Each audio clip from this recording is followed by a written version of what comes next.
This is the moment the explosions rang out and President Maduro's bodyguards surround him. As you can see in that video. Now, the government say that drones loaded with explosives were the source, while earlier reports from firefighters claim it was caused by a gas leak in a nearby building and was unrelated to the drones spotted at the scene.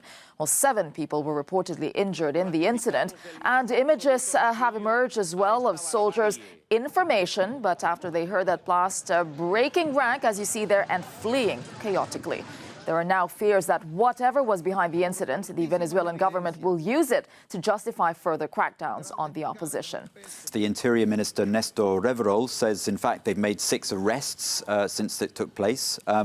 One of the people arrested already had an arrest warrant out in relation to a previous attack on a military base, and one person had been arrested before for an anti-government protest. The government says that they were part of a group that launched these drones. And since then, the government has actually released a video showing an explosion taking place in the air. Here it is. I have to say this video is unverified. The government says there were 2 drones. Interestingly, the Interior Minister says that one flew over the stage, but the authorities were able to detonate it outside the area. Now, if they had some kind of advance indication that all this was going on, you could ask the question, why was everyone on the stage seemed to be so surprised when it all happened?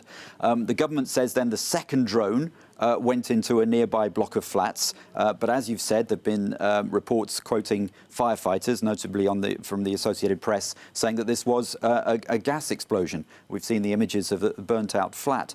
I've been speaking to our Spanish language team this morning, where they say there were lots of people present, lots of reporters with cameras, and yet no one else seems to have seen these drones or filmed it. And yet we have those strange scenes of the bodyguards surrounding the president, perhaps less reassuringly for those in power, this apparent panic amongst the security forces on parade.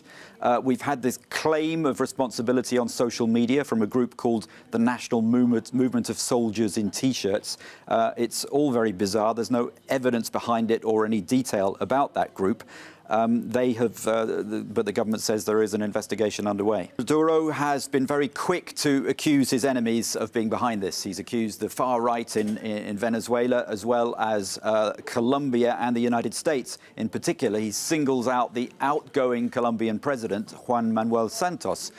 Now, they've been engaged in a little bit of war of words between the two of them. Colombia says that this is absurd and unfounded. So does the United States. The National Security Advisor, John Bolton, has gone on TV to say there was no US government involvement at all, and suggesting this could be a pretext, all a setup by Nicolas Maduro to then try and reinforce control. Now, the opposition, yes, is bracing for a clampdown. Maduro says he's more determined than ever to follow the path of the revolution. All this comes across against a background of ongoing worsening political and economic chaos in the country.